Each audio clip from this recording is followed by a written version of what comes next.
Hi, my name is Ken Meyer. I'm a commercialization advisor here at the UW Commotion office. Welcome to our preparatory video for those of you who are applying for Innovation Gap Funds or for mentors who are going to help advise those presenters. We put this video together so that you can understand the topics that you'll want to cover in the presentation. You'll have 10 minutes to tell your story, and you should have received or will shortly receive a pitch template.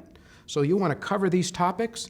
You don't have to cover them in the exact order here or use the times that are advised, but you will want to cover all the topics. You'll also have an opportunity to hand out a single sheet of paper to those who are attending, which describes some of the key points of your technology or your solution. This isn't an executive summary of your business. You'll want to keep it high level, some bullets, some visuals. Hopefully it complements what you'll be talking about in your presentation. The video is of the Blue Dot Photonics team, which successfully received an Innovation Gap Fund, and this is their presentation. I'll interrupt this a few times to make some points, and notice how we've superimposed on this video the key topics that you'll want to cover in your presentation. Again, you can choose the order, but you'll have 10 minutes to cover these key topics. So let's watch it together, and I'll interrupt it just a few times. So what if I told you there was a way to boost the power output of a standard solar cell by up to 20%, effectively doubling the financial return of a standard solar farm? It seems almost too good to be true, right? Well, at Blue Dot Photonics, we've developed the materials and the manufacturing processes to do just that. I'm Dan Krupa, Chief Technology Officer of Blue Dot Photonics, and these are my colleagues, Matt Crane and Jared Sylvia. So Matt is our Chief Science Officer, and he's a world expert in nanophotonic design and optics. And Jared is our Chief Executive Officer, and he focuses on business development. As Chief Technology Officer, I've spent my career developing next-generation solar technologies. So together with our Chief Science Advisor, Professor Daniel Gamelin, in the Chemistry Department here at the University of Washington, we have the skills and experience to bring this promising new solar technology to market. So a couple thoughts here. One is, notice how Dan starts off the team's presentation with an interesting statement. You have an opportunity to grab the audience's attention early on, and you might want to think about an interesting fact, statistic, maybe a quote, or a very brief story to grab their attention and orient them to the story you're about to go tell them. Secondly, he chose to introduce the team, but not as if he was reading from their resume. He was describing the role they play in helping to bring this technology, this innovation, to market. So at the very beginning, you have an opportunity to grab the attention of the audience, and you have an opportunity to help them understand how this team is a great team to advance this technology to market. Let's continue watching. So the biggest problem that the solar energy industry faces is lowering costs. Specifically, costs need to be as low as possible in order to directly compete with the incumbent energy producers such as coal and natural gas. The biggest metric in the energy industry is the installed dollar per watt. So the solar industry has done two things in order to really drive down the dollar per watt cost. The first is moving manufacturing to the lowest cost countries possible. And the second is scaling up manufacturing as wide as possible. So the next big frontier of solar energy research and development is going to be improving the efficiency of those solar panels, focusing on the denominator of that dollar per watt metric. And so with that, I'm going to pass it over to Matt to tell you how we're going to do just that. Great. Thanks, Dan. We believe the future of solar must be simple, inexpensive, and efficient. That's why our core technology is a proprietary, low-cost coating that boosts the efficiency of traditional silicon solar cells. In a nutshell, our technology works by making light from the sun more easily absorbed by solar cells and more easily converted to power. In particular, our technology targets blue and ultraviolet light, and in a 2-for-1 process, produces twice as much red light from that blue and ultraviolet light. It turns out red light is more easily used by solar cells. This overall process, this 2-for-1 process, is called quantum cutting. In addition to the coating, we've worked hard to develop a scalable and low-cost way of depositing our coating. In particular, what we want to do is target depositing our film within the top 3 layers of the solar cell, as you can see on the handouts. So just a few thoughts here. One is, notice how Matt frames the solution up front as a vision they have for the future. So they're describing not just some interesting technology they're going to take to market, but they have a vision of how they're going to change the world. If you have that same vision, you should express that to the audience. Also, he provides a very high-level explanation of their solution. There's not a lot of technical jargon or terms. You should expect that while some people in the audience might have a technology background, many will not. So you want to explain your technology in terms that any layperson would understand. And then finally, Matt talks about a solution, not just technology. So after you've described the innovation you have created, you want to the best you can, describe a solution that would be using this technology to solve the problem you've described. Let's continue watching. Our plan is to use this deposition method to incorporate our coating within current manufacturing processes rather than having to completely redesign a new production line. In this manner, we think we can reduce the capital cost of incorporating our blue dot coating, the time to investor payback, and the time to market. If we're able to reach these cost and performance metrics, the economic impact could be substantial. For example, imagine two solar farms, one operating with our quantum cutting coating and one without our quantum cutting coating. And this example is also on the handouts that are being passed around now. If you imagine both farms are operating at 20 megawatts.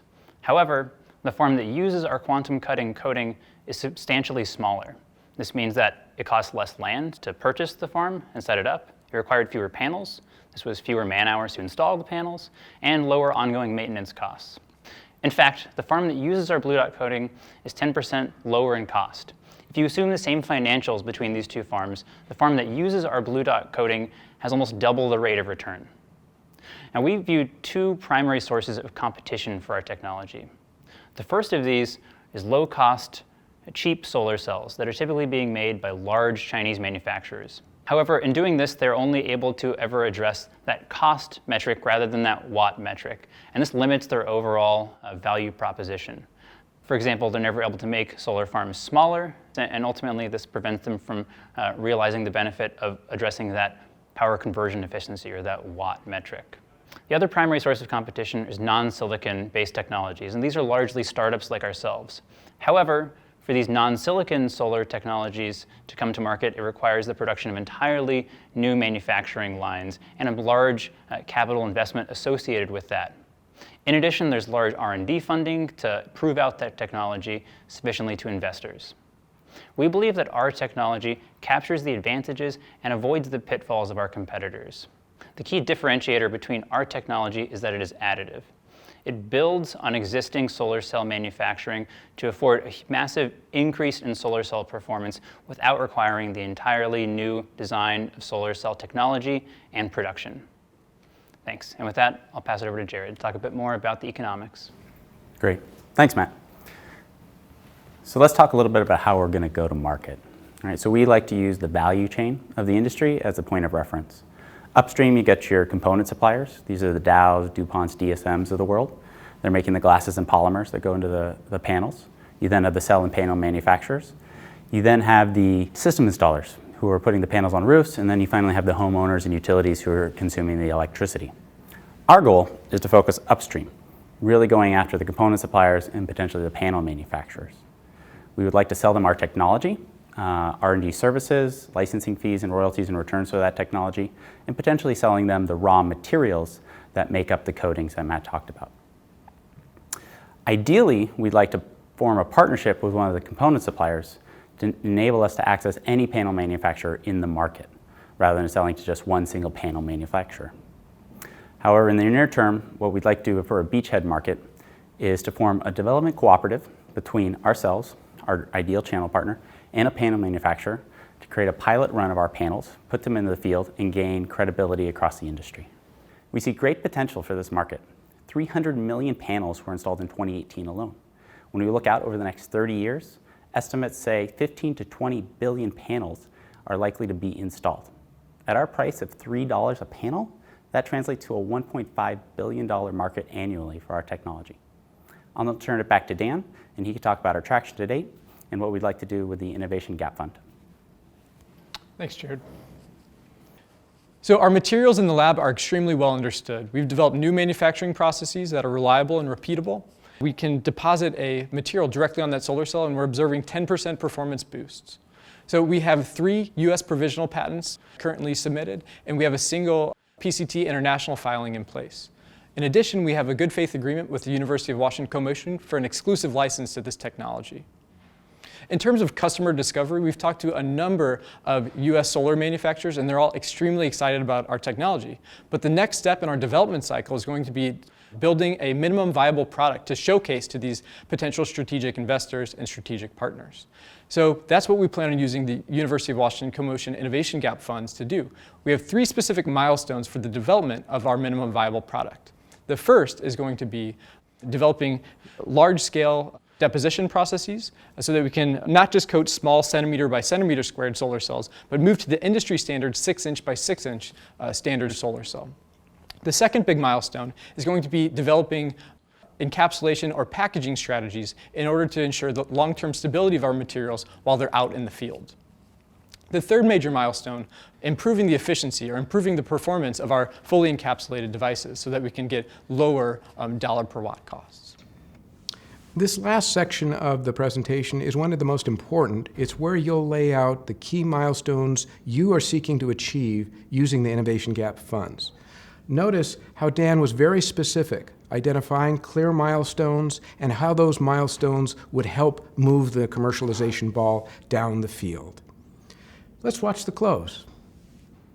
So with that, I'd like to thank you all for listening, and I would like to invite you to join us, Blue Dot Photonics, on our journey to accelerate the deployment of next-generation solar technologies so that together we can begin protecting and preserving the pale blue dot, planet Earth, the place that we all call home.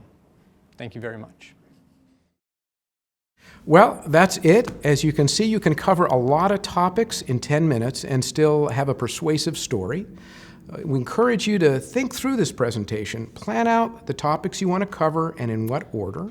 Think about an interesting introduction and a conclusion to wrap it all together, and then practice, practice, practice. There's just nothing like going through the presentation multiple times to hone your story and to feel comfortable so that when you stand in front of the audience, it's just second nature. We want to thank you for taking the time to watch this video. Thank our mentors who are going to provide pitch practice to the teams. And if at any time you have any questions, don't hesitate to get in touch with us at CoMotion.